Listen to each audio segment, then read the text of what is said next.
শাৰীৰিকভাৱে যদি আমি অসুস্থ হৈ থাকোঁ তাৰ নিৰাময় কৰা বহু ধৰণৰ উপায় আছে। ডক্টৰৰ সহায় লৈ ঘৰুৱা পদ্ধতিৰে আমি শৰীৰ অসুস্থ হ'লে আমি ঠিক কৰিব পাৰোঁ, কিন্তু মানসিকভাৱে যেতিয়া ভাগি পৰোঁ তাক ঠিক কৰিবলৈ কিন্তু বহুত টান হৈ পৰে। তেন্তে আজি আমি কথা পাতিম যে মানসিকভাৱে নিজক কেনেকৈ মজবুত কৰি তুলিব পাৰি। তেন্তে ভিডিঅ'টো সম্পূৰ্ণকৈ চাব। ভিডিঅ'টো ভাল পালে লাইক কৰিব, কমেণ্ট কৰিব আৰু মোৰ এই ইউটিউব চেনেলটো ছাবস্ক্ৰাইব কৰি দিব। তেন্তে আহক ভিডিঅ'টোৰ মাজলৈ যাওঁ।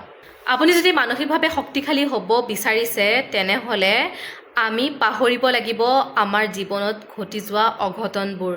আমি মানুহ হৈ জন্ম লৈছোঁ যেতিয়া আমাৰ বহুতো ধৰণৰ ভুল হ'ব পাৰে, আমাৰ জীৱনত বহুতো সংঘাত আহিব পাৰে, কিন্তু সেইবোৰ আমি মনত পেলাই ৰিপিট কৰি থাকিলে আমাৰ শৰীৰটোৰ লগতে শৰীৰটো কষ্ট নাপায়, কিন্তু আমাৰ মনটোৱে বহুত কষ্ট পায়, যাৰ দ্বাৰা আমি মানসিকভাৱে ভাঙি পৰোঁ আৰু মানসিকভাৱে ভাগি পৰাৰ লগতে আমাৰ শৰীৰটো নষ্ট হৈ আহে।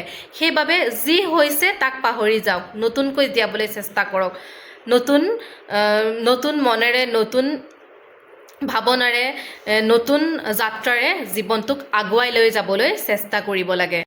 সদায় ৰাতিপুৱা সোনকালে শুই উঠি আমি যোগাসনৰ অভ্যাস কৰিব লাগে। যোগাসন কৰিলে আমাৰ এটা ধ্যানে আমাৰ মনটোক শান্তি দিয়ে। আমি নিজক বিচাৰি পাওঁ ধ্যানৰ মাজেৰে। মানে আমি কি কৰোঁ, এটা ধ্যানতে আমি থাকোঁ ন, সেইবাবে আমাৰ মাইণ্ডটোলৈ, আমাৰ মনটোলৈ নিগেটিভিটি আহিব নোৱাৰে। সেইবাবে মেডিটেশ্যন কৰাটো বহুতেই জৰুৰী। ইও আমাৰ মানসিকভাৱে আমাক সুস্থ কৰি তোলাত কিন্তু বহুত ধৰণে সহায় কৰে।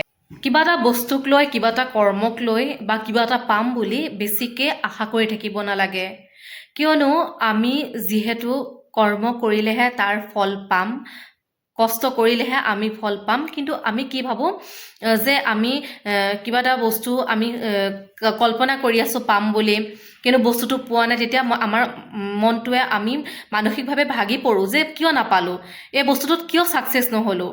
কিন্তু তাৰ বাবে আমি কষ্ট কৰাই নাই, আমি মনটোৱে বিচাৰিলেতো নহ'ব। সেইবাবে মানসিকভাৱে যদি সুস্থ থাকিব বিচাৰিছে তেন্তে বেছিকৈও আশা কৰিব নালাগে, যিটো বস্তু আমি পাবলৈ আমি কষ্টই কৰা নাই।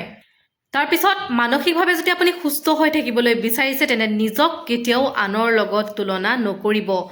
নিজে যি কৰিছে, নিজে যি ভাল দেখিছে, নিজে যি কৰিব পাৰিছে সেইবোৰ আপুনি কৰক। কোনোবাই যে আপোনাতকৈ ভাল কৰিছে সেই বুলি আপুনি কিয় কৰিব পৰা নাই তাক লৈ চিন্তা নকৰিব।